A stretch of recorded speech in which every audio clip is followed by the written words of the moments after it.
ദൈവത്തിൻ്റെ അതിപരിശുദ്ധമായ നാമത്തിൽപ്പെടുമാറാകട്ടെ. ക്രിസ്തുയേശുവിൻ്റെ കൃപയാൽ, ദൈവകാരുണ്യത്താൽ, ദൈവത്തിൻ്റെ ദയയാൽ ഒരു ദിവസം കൂടെ നമുക്ക് ദൈവം തന്നതിനായി ദൈവത്തിന് സ്തുതി. പുതിയ കൃപകളും പുതിയ അനുഗ്രഹങ്ങളും ദൈവം നമ്മളെ മേൽ വർഷിക്കട്ടെ. ദൈവത്തിരുനാമം ഇന്ന് എന്നേക്കും നമ്മളിൽ കൂടെ മഹത്വപ്പെടുവാൻ ഇടയാകുമാറാകട്ടെ. സാധാരണ ഈ പൗരസ്ത്യ പ്രാർത്ഥനകളിലെല്ലാം പ്രഭാതത്തിൽ ചൊല്ലുന്ന ഒരു സങ്കീർത്തനമാണ് ഈ 62-ാം സങ്കീർത്തനം. അതിലേക്കാണ് നമ്മൾക്ക് കടന്നു വന്നിരിക്കുന്നത്. വളരെ ഷോർട്ടായിട്ടുള്ളതാണ്, എന്നാൽ വളരെ ആഴമേറിയ ഗഹനമായ അർത്ഥങ്ങൾ. ദൈവാശ്രയത്തിൻ്റെ ഒരു സങ്കീർത്തനം എന്ന് വേണമെങ്കിൽ പറയാം. എൻ്റെ ഹെഡിങ് യദുദ്യൂന്യ രാഗത്തിൽ ദാവീദിൻ്റെ ഒരു സങ്കീർത്തനം. ഇതുപോലെ ഇതേ ഹെഡിങ്ങിലുള്ള മറ്റൊരു സങ്കീർത്തനം 39. രണ്ടും വായിച്ചു നോക്കുമ്പോൾ അത് രണ്ടും ഒരേ സന്ദർഭം ഒന്ന് തന്നെയാണെന്നാണ് നമുക്ക് കാണാനായിട്ട് സാധിക്കും. ഒരേ സന്ദർഭത്തിൽ രചിച്ചതായ വ്യത്യസ്തങ്ങളായ രണ്ട് സങ്കീർത്തനങ്ങൾ. മൗനമായിരിക്കേണ്ടതിൻ്റെ, മിണ്ടാതിരിക്കേണ്ടതിൻ്റെയൊക്കെ ആവശ്യകതയെക്കുറിച്ച് അവിടെ പറയുന്നുണ്ട്. ഞാൻ ഉരിയാടാതെ ഊമനായിരുന്നു എന്നൊക്കെ 39 പറയുന്നുണ്ട്. നന്മയെ ഗണ്യമാക്കാതെ മൗനമായിരുന്നു. എൻ്റെ സങ്കടം പൊങ്ങി വന്നു, എൻ്റെ ഉള്ളിൽ ഹൃദയത്തിന് ചൂട് പിടിച്ചു, എൻ്റെ ധ്യാനത്തിങ്കൽ തീ കത്തിയപ്പോൾ ഞാൻ നാവെടുത്ത് സംസാരിച്ചു എന്ന് 39-ൻ്റെ 2-3 വാക്യങ്ങളിൽ നമ്മൾ വായിക്കുന്നുണ്ട്. അപ്പോൾ ഇവിടെ അതേ സെയിം ഇതാണ്. 1-ാമത്തെ വാക്യം തുടങ്ങുന്നത്, എൻ്റെ ഉള്ളം ദൈവത്തെ നോക്കി മൗനമായിരിക്കുന്നു, എൻ്റെ രക്ഷ അവങ്കിൽ നിന്ന് വരുന്നു. അത് മനോഹരമായൊരു അനുഭവമാണ്. മൗനമായി പ്രത്യാശയോടെ ദൈവത്തിനെ കാത്തിരിക്കുന്നൊരിത്. എൻ്റെ രക്ഷ അവങ്കിൽ നിന്ന് വരുന്നു, സഹായം വരുന്ന പർവ്വതം പോലെ. നമ്മൾ കണ്ടിട്ട് ഇപ്പോൾ ATM ഒക്കെ ഉണ്ട്. എന്നാലും ATMലൊക്കെ ആണെങ്കിലും തിരക്കൊക്കെ ആണെങ്കിലും നമ്മൾ ക്യൂ നിൽക്കുകയൊക്കെ ചെയ്യും അതിനൊക്കെ വേണ്ടി. അല്ലെങ്കിൽ ബാങ്കിൽ ഏതെങ്കിലും ഇതിലൊക്കെ ചെന്നിട്ട് ചില കാര്യങ്ങൾ സബ്മിറ്റ് ചെയ്തിട്ട് നമ്മൾ ക്ഷമയോടെ അതിൻ്റെ റിപ്ലൈക്ക് വേണ്ടി കാത്തിരിക്കുന്ന പോലെ ദൈവസന്നിധിയിൽ കാത്തിരിക്കുക. നമ്മുടെ അപേക്ഷകളും യാചനകളും എല്ലാം അവിടുത്തെ സന്നിധിയിലേക്ക് സമർപ്പിക്കുന്നത്. അത് തുടർന്ന് അവിടെ വരുന്നുണ്ട് അതിൽ. അപ്പോൾ ഇവിടെ ദൈവത്തെ നോക്കി മൗനമായിരിക്കുന്ന ഒരനുഭവം. സൈലൻസ് ഈസ് പ്രഷ്യസ് എന്ന് പറയും. അത് പ്രഷ്യസാണ്. സംസാരം വെള്ളിയാണെങ്കിൽ നിശബ്ദത സ്വർണ്ണമാണെന്ന് പറയും. സൈലൻസ് ഈസ് ഗോൾഡ് എന്ന് പറയും. അതായത് ശാന്തതയ്ക്ക് വലിയൊരു അർത്ഥമുണ്ട്. സംസാരിക്കണമെങ്കിൽ ശാന്തതയിൽ നിന്ന് വരുന്ന സംസാരം, അതായത് മൗനമായിരിക്കുക, ദൈവത്തിനെ ധ്യാനിക്കുന്ന, മെഡിറ്റേറ്റ് ചെയ്യുന്ന ഒരു അനുഭവം. അപ്പോൾ ദൈവശബ്ദം നമുക്ക് കേൾക്കാനായിട്ട് പറ്റും. പ്രാർത്ഥനയും നമ്മളെ തന്നെ ദൈവങ്ങൾ അർപ്പിക്കുക. ഈ ധ്യാനത്തിൽ കൂടെ, മൗനത്തിൽ കൂടെ ദൈവത്തിൽ നമ്മൾ സ്വീകരിക്കുവാനായിട്ട് സാധിക്കണം. 2 പ്രാവശ്യം ഇത് ആവർത്തിച്ച് പറയുന്നുണ്ട്. 62-ാം സങ്കീർത്തനത്തിൽ തന്നെ എൻ്റെ ഉള്ളം ദൈവത്തെ നോക്കി മൗനമായിരിക്കുന്നു, എൻ്റെ രക്ഷ അവങ്കിൽ നിന്ന് വരുന്നു. 1-ാമത്തെ വാക്യം. അത് 5-ാമത്തെ വാക്യത്തിലേക്ക് വരുമ്പോൾ എൻ്റെ ഉള്ളമേ ദൈവത്തെ നോക്കി മൗനമായിരിക്കുക എന്നൊരാജ്ഞ തന്നോട് തന്നെ പറയുന്നു. എൻ്റെ പ്രത്യാശ അവങ്കിൽ നിന്ന് വരുന്നു എന്ന് പറയുകയാണ്. ഇനി അതിൻ്റെ അടുത്ത വാക്യങ്ങൾ രണ്ടും സമമായിട്ട് തന്നെ, അവൻ തന്നെ എൻ്റെ പാറയും എൻ്റെ രക്ഷയുമാകുന്നു, എൻ്റെ ഗോപുരം അവൻ തന്നെ, ഞാൻ ഏറെ കുലുങ്ങുകയില്ല. ദൈവത്തിൽ അടിയുറച്ച വിശ്വാസം, ഉറപ്പുള്ള ആ പ്രത്യാശ, അതാണ് അവിടെ രക്ഷ അവങ്കിൽ നിന്ന് വരുന്നു എന്ന് പറയുന്നത്. 2-ാമത്തേതിൽ എൻ്റെ പ്രത്യാശ അവങ്കിൽ നിന്ന് വരുന്നു. രക്ഷയും പ്രത്യാശയും അതൊരു വിശ്വാസിയുടെ ജീവിതത്തിൽ മുഖമുദ്രയാണ്. രക്ഷ, അവന് എന്തിലും ഒരു സഹായം ലഭിക്കുമെന്നുള്ള രക്ഷയുണ്ട്. അവന് രക്ഷയുണ്ട്. 2-ാമത്തെ അവന് പ്രത്യാശയുണ്ട്. മറ്റുള്ള മനുഷ്യർക്ക് പ്രത്യാശിക്കാനൊന്നുമില്ലാത്ത മനുഷ്യൻ എന്ത് ചെയ്യും? നിഴലിനെ പിന്തുടരുന്നത് പോലെ. നിഴൽ എപ്പോഴാണ് മാറിപ്പോകുമെന്ന് അറിയത്തില്ല. വെയിലിൻ്റെ അസാന്നിധ്യത്തിൽ നിഴലില്ല എന്ന് പറയുന്നത് പോലെ അവന് ബലവും ശക്തിയൊക്കെ ഉള്ളപ്പോൾ അവന് എന്തെങ്കിലുമൊക്കെ ഹോപ്പുണ്ട്. എന്നാൽ അതൊന്നും ഇല്ലാത്തപ്പോൾ അവന് ഹോപ്പില്ല. എന്നാൽ ഒന്നുമില്ലാത്തപ്പോഴും നമുക്ക് പ്രത്യാശിക്കാൻ ദൈവമുണ്ട്. അതാണ് വിശ്വാസം, പ്രത്യാശ, സ്നേഹം. ഇവ 3 നിലനിൽക്കുന്നതാണ്. അത് മാറിപ്പോകുന്നതല്ല.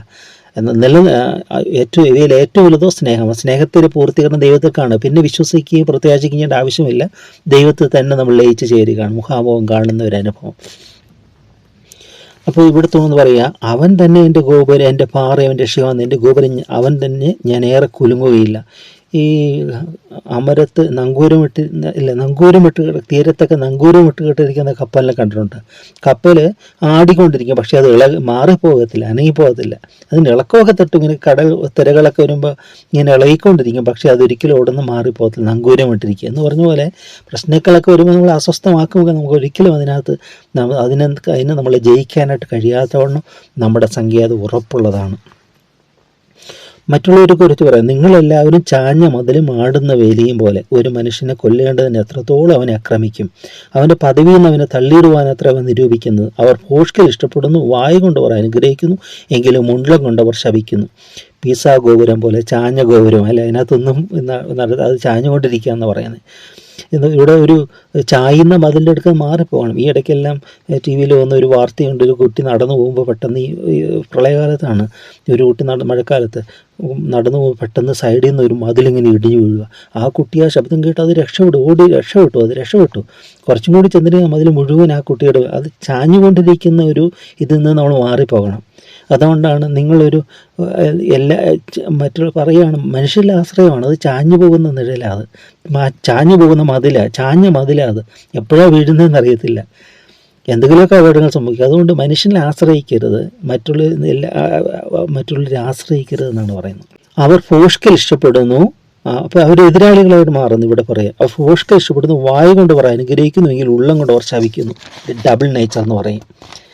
അത് വായ കൊണ്ട് അനുഗ്രഹിക്കും, ഉള്ളത്തിലവർ ശപിക്കുകയാണ്.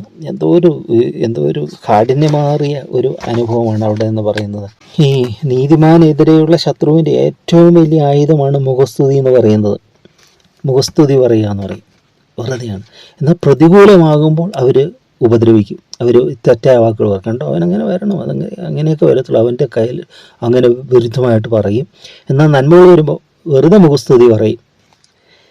പ്രതികൂലമാകുമ്പോൾ അവർ ശപിക്കും, അനുകൂലമാകുമ്പോൾ കോപത്തെ മറച്ചു വെച്ചിട്ട് മുഖസ്തുതി പറയും. വളരുന്നൊന്നും ഇഷ്ടമില്ല, വളർച്ച വന്നാലും മറച്ചു വെച്ചിട്ട് മുഖസ്തുതി പറയും. കൊള്ളാം എന്നൊക്കെ പറയാൻ പറ്റുള്ളൂ, കൊള്ളത്തില്ല എന്നുള്ളത് നമ്മൾ മനസ്സിലാക്കുന്നു. ഡബിൾ നേച്ചർ എന്ന് പറയുന്നത് എന്താ പറയാം, എൻ്റെ ഉള്ളമേ ദൈവത്തെ നോക്കി മൗനമായിരിക്കുക, എൻ്റെ പ്രത്യാശാമുകളിൽ നിന്ന് വരുന്നു, അവൻ തന്നെ എൻ്റെ പാറയും എൻ്റെ രക്ഷയുമാകുന്നു, എൻ്റെ ഗോപുരം അവൻ തന്നെ, ഞാൻ കുലുങ്ങുകയില്ല. എൻ്റെ രക്ഷയും എൻ്റെ മഹിമയും ദൈവത്തിൻ്റെ പക്കലാകുന്നു, എൻ്റെ ഉറപ്പുള്ള പാറയും എൻ്റെ സങ്കേതവും ദൈവത്തിലാകുന്നു. എല്ലാം ആശ്രയത്തെ കുറിക്കുന്ന ആ വാക്കുകളുടെ ആവർത്തനമാണ്. ആവർത്തനം പറഞ്ഞാൽ ആ ഗോപുരം, ആ എക്സാമ്പിൾസ് ആണ്. ഗോപുരവും ആശ്രയം രക്ഷയും, അതുകൊണ്ട് ഞാൻ കുലുങ്ങുകയില്ല, എൻ്റെ രക്ഷയും എൻ്റെ മഹിമയും ദൈവത്തിന്, എൻ്റെ ഉറപ്പുള്ള പാറയും എൻ്റെ സങ്കേതവും ദൈവം. ഈ ഉറപ്പുള്ള പാറ എന്ന് പറയുന്നത് യേശുക്രിസ്തുവാണ്. അല്ല, പഴയ നിയമകാലത്ത് യേശുക്രിസ്തു വെളിപ്പെട്ടില്ല, അവരെ അനുഗമിച്ച ആത്മീക പാറയിൽ നിന്നല്ലോ അവർ കുടിച്ചതെന്ന് പറയും. പഴയ നിയമത്തിൽ യേശു ഉണ്ടായിരുന്നു, അവരെ അനുഗമിക്കുമായിരുന്നു. ഇസ്രായേൽ ജനത്തെ അനുഗമിച്ച പാറ ക്രിസ്തു ഉണ്ടായിരുന്നു, എല്ലാത്തിലും നിഴലായിട്ടുണ്ടായിരുന്നു. എന്നാൽ പുതിയ നിയമത്തിലേക്ക് വന്നപ്പോൾ എന്ന് പറഞ്ഞാൽ 2000 ഈ BC-യോട് ആനോ ഡൊമിനി ബിഫോർ ക്രൈസ്റ്റ് AD വരുമ്പോൾ എന്നെ പറയുന്നത് ഇസ്രായേൽ പുറകിലായി, യേശു നമ്മുടെ മുമ്പിലായി. അതുവരെ ഇസ്രായേലിൻ്റെ പുറകിലായിരുന്നു, ഇപ്പോൾ നമ്മുടെ മുമ്പിലായി കഴിഞ്ഞു. കാരണം ഹിസ്റ്ററിക്ക് അവൻ BC എന്നും AD എന്നും 2000 തിരിച്ചല്ലോ. അപ്പോൾ നമുക്ക് മുന്നിലായിപ്പോൾ യേശു, നമ്മുടെ മുമ്പിലാണ് നടക്കുന്നത്. അർത്ഥം മനസ്സിലാകാമെന്ന് അറിയത്തില്ല. അവൻ ഇസ്രായേൽ ജനത്തിന് പുറകിലായിരുന്നു, അവനെ അനുഗമിച്ച ആത്മീക പാറ എന്നൊരു കുടിച്ചത് 1 Corinthians 10 പറയുകയാണ്. എന്നാൽ ഇപ്പോൾ യേശു നമ്മുടെ മുമ്പിലായി, വിശ്വാസത്തിൻ്റെ നായകനും പൂർത്തിവരുത്തനുമായ യേശുവിനെ നോക്കാൻ പറയുക. അവൻ നമ്മുടെ ലീഡറായി, അവൻ നമ്മളെ നയിക്കുകയാണ്. അപ്പോൾ ആ പാറ ക്രിസ്തുവത്രൻ എന്ന് പറയുന്നുണ്ട്. 8ാമത്തെ വാക്യം വളരെ മനോഹരമായി, എപ്പോഴും നമ്മൾ ചിന്തിക്കേണ്ട, നമ്മുടെ ഹൃദയത്തിൽ രൂഢമൂലമായി അത് ഇൻസ്ക്രൈബ് ചെയ്ത്, ഓരോ വചനം ഇൻസ്ക്രൈബ് ചെയ്ത് വെക്കണം. ഇവിടെ പറയാം, ജനമേ എല്ലാ കാലത്തും അവനിൽ ആശ്രയിപ്പൻ. എപ്പോഴും സന്തോഷകാലത്തിലല്ല, സുഖങ്ങൾ വരുമ്പോൾ മാത്രമല്ല, ദുഃഖങ്ങൾ വരുമ്പോൾ അനേകർ ചോദിക്കും. ഇപ്പോൾ പ്രതിസന്ധികളൊക്കെ വരുമ്പോൾ ദൈവം എവിടെയായിരുന്നു. ഇപ്പോൾ കുറേ പേര് ചോദിച്ചു, പ്രളയമൊക്കെ വന്നപ്പോൾ ദൈവം എവിടെയായിരുന്നു എന്ന് ചോദിക്കും. അപ്പോൾ തിരിച്ചു ചോദിക്കും, അവരൊക്കെ എവിടെയായിരുന്നു? എല്ലാവരെ കുറിച്ചല്ല, എന്നാലും പല മനുഷ്യർ ഈ ചോദിക്കുന്ന മനുഷ്യൻ, ദൈവം നമ്മളെ കാത്തുകൊള്ളണം, പക്ഷെ ദൈവം ദൈവത്തെ അനുസരിക്കാനോ ദൈവത്തെ ശ്രദ്ധിക്കാനോ ഒന്നും മനുഷ്യന് മനസ്സില്ല. അതുകൊണ്ട് നമ്മൾ ചിന്തിക്കണം, ഒരു എതിരാളിയാകുന്ന ശത്രുവാകുന്ന സാത്താൻ കൂടെയുണ്ട്. അവൻ്റെ ഭാഗത്ത് ചേർന്ന് നിന്നാൽ അവൻ വരുത്തുന്ന ദുര്യോഗങ്ങളൊക്കെ സ്വീകരിക്കേണ്ടി വരും. അവനതിന് പക്ഷേ ദൈവത്തിലേക്ക് ചേർന്ന് നിൽക്കുമ്പോൾ അവനെ തൊടാനായിട്ട് ശത്രുവിന് സാധിക്കുകയില്ല. നിന്നെ തൊടുന്നവൻ അവൻ്റെ കൺമണിയെ തൊടുന്നു എന്ന് പറയുന്നത്. കണ്ണിനെ തൊടാൻ എങ്ങനെ പറ്റും? കണ്ണിന് തൊടാൻ വരുമ്പോൾ കണ്ണടച്ച് കളയത്തില്ലേ? സംരക്ഷണമല്ലേ ഇത് നമ്മുടെ കൺപോളകളെല്ലാം കണ്ണുകൾ സംരക്ഷിക്കുന്ന പോലെ എന്ന് പറഞ്ഞ പോലെ ദൈവം നമ്മുടെ സംരക്ഷകനാണ്. ജനമേ എല്ലാ കാലത്തും അവനിൽ എപ്പോഴും അവനിൽ ആശ്രയിക്കണം. സുഖ ദുഃഖ വേദന എല്ലാം സമ്മിശ്രമായിട്ടുള്ള ജീവിതത്തിൽ നമ്മളെപ്പോഴും ദൈവത്തിൽ അത് മാറരുത്. എന്തു വന്നാലും സുഖങ്ങൾ വരുമ്പോൾ അഹങ്കരിച്ച് വിസ്മരിച്ച് അതിൽ മതിച്ച് ദൈവത്തെ മറന്നു പോകരുത്. അത് തുടർന്ന് ഇവിടെ പറയുന്നുണ്ട് സമ്പത്തൊക്കെ വർദ്ധിക്കും എന്ത് ചെയ്യുന്നു. അതുകൊണ്ട് അനുഗ്രഹങ്ങൾ വരുമ്പോൾ പാർട്ടിയായി, ആഘോഷമായി, ഗെറ്റ് ടുഗദറായി, എന്നാ പറയുന്നത്, ചെലവ് ചെയ്യലായി, ഇതൊക്കെയായി മനുഷ്യർ പലപ്പോഴും ദൈവത്തെ മറന്നു, ദൈവത്തിന് അന്യപ്പെടുകയാണ്. വേദനയുടെ നാളുകളിലും ആരുമില്ലാതിരുന്നപ്പോൾ നമ്മൾ നടത്തിയ ദൈവം അല്ലേ, ആ ദൈവത്തെ വിസ്മരിച്ച് കളയരുത്. മറ്റുള്ളവർക്ക് നന്മ ചെയ്യരുതെന്നല്ല, സന്തോഷിക്കുന്നവരോടുകൂടെ സന്തോഷിക്കാൻ പാടാണെന്നാണ് പറയുന്നത്. ദുഃഖത്തിൽ എല്ലാവർക്കും ആശ്വസിപ്പിക്കാം, പക്ഷേ സന്തോഷിക്കുന്നവർ സന്തോഷിക്കാൻ. നമ്മൾ ചിന്തിക്കുക, എല്ലാറ്റിലും ദൈവത്തിൽ ആശ്രയിക്കണം, ദൈവത്തെ വിസ്മരിക്കരുത് എന്നാണ്. ദൈവത്തെ മറന്നു പോകരുത്, ദൈവത്തെ അപ്രസക്തമായി വിട്ടുകളയരുത്, ആവശ്യം വരുമ്പോൾ മാത്രം ഉപയോഗിക്കുമെന്ന ആളാക്കി മാറ്റരുത് അല്ലേ. ഈ ഭാര്യാഭർത്തൃ ബന്ധത്തിൽ പറയും, ഭർത്താവിനെ ഒരു ATM കാണരുതെന്ന് പറയും. എന്ന് പറഞ്ഞാൽ പണത്തിന് വേണ്ടി മാത്രം സ്നേഹിക്കുന്നവരായി മാറരുതെന്ന്. അങ്ങനെ ദൈവത്തിന് എന്തെങ്കിലും കാര്യസാധ്യത്തിന് വേണ്ടി മാത്രം നമ്മൾ ദൈവത്തെ സ്നേഹിക്കരുത്, ദൈവത്തിലേക്ക് വരരുത്. പിന്നെയോ ദൈവമായിരിക്കുന്നുണ്ട്, അവൻ രക്ഷകനായിരിക്കുന്നുണ്ട്, അവൻ നമ്മുടെ പിതാവായിരിക്കുന്നുണ്ട്, നമ്മുടെ വീണ്ടെടുപ്പുകാരനായിരിക്കും, അവൻ്റെ സർവസ്വമായിരിക്കുന്നുണ്ട്, അവൻ തന്നെ നമ്മുടെ ആശ്രയമായതുകൊണ്ട്, അവൻ തന്നെ സങ്കേതമായതുകൊണ്ട് അവനെ തന്നെ ആശ്രയിക്കണം. എല്ലാ ദൈവം നമുക്ക് സങ്കേതമാകുന്നു. സാമാന്യ ജനം ഒരു ശ്വാസവും ശ്രേഷ്ഠജനം ഭോഷ്കും അത്ര. തുലാസിൻ്റെ തട്ടിൽ അവർ പൊങ്ങിപ്പോകുന്നവർ ആകപ്പാടെ ഒരു ശ്വാസത്തേക്കാൾ ലഘുവാകുന്നു. ഈ ആത്മാവിൻ്റെ ഭാരം എത്രയെന്ന് ഗണിച്ചിട്ട് അവർ പറയുന്നുണ്ട്, എത്രയോ മില്ലിഗ്രാം ഔൺസാണ് ആത്മാവിൻ്റെ ഭാരമെന്ന്. അതായത് ശരീരം മരിക്കുന്നതിന് മുമ്പ് എടുത്ത തൂക്കവും മരിച്ചതിന് ശേഷമുള്ള തൂക്കത്തിന് നേരിയ ഒരു വ്യത്യാസമേ ഉള്ളൂ. അപ്പോൾ നമ്മൾ വസിക്കുന്ന ആത്മാവിൻ്റെ ഭാരം എത്രയാണെന്ന് ഇവിടെ സാമാന്യജനം ഒരു ശ്വാസവും ശ്രേഷ്ഠജനം ഭോഷ്കും അത്ര. തുലാസിൻ്റെ തട്ടിൽ അവർ പൊങ്ങിപ്പോകുന്നു, അവർ ആകപ്പാട് ഒരു ശ്വാസത്തേക്കാൾ ലഘുവാകുന്നു. മനുഷ്യൻ്റെ ഒരു ശ്വാസം എന്ന് പറയും. തുടർന്ന് പറയാം 10-ാമത്തെ, പീഡനത്തിൽ ആശ്രയിക്കരുത്, കവർച്ചയിൽ മയങ്ങിപ്പോകരുത്. പീഡനത്തിൽ ആശ്രയിക്കരുത്, ആരെയും പീഡിപ്പിക്കരുത്. അങ്ങനെയുള്ള ഒരു അനുഗ്രഹവും നമുക്ക് വേണ്ട. മറ്റുള്ളവർക്ക് ക്ഷതം വന്നുകൊണ്ട് അവർക്ക് വേദനിപ്പിച്ചുകൊണ്ടുള്ള ഒരു ആദായവും നമുക്ക് വേണ്ട, നമ്മൾ തീരുമാനിക്കണം. കവർച്ചയിൽ മയങ്ങിപ്പോകരുത്, ഒരിക്കലും അതിന് പോകരുത്. സമ്പത്ത് വർദ്ധിച്ചാൽ അതിൽ മനസ്സ് വെക്കുകയും വരുത്. സമ്പത്ത് വർദ്ധിച്ച സമ്പത്തിന് എന്ത് സംഭവിക്കും, നമ്മൾ ഇന്നലത്തെ ധ്യാനത്തിൽ നമ്മൾ കേട്ടു അല്ലേ, അത് കഴുകനെ പോലെ ചെറുകടിച്ച് പറന്നുയരും. അതുകൊണ്ട് സമ്പത്തിലൊന്നും ആശ്രയിക്കും. ദൈവം തന്നാൽ സ്തോത്രത്തോടെ നമുക്ക് അനുഭവിക്കാം, പക്ഷെ അതിൽ ആശ്രയിക്കരുത്.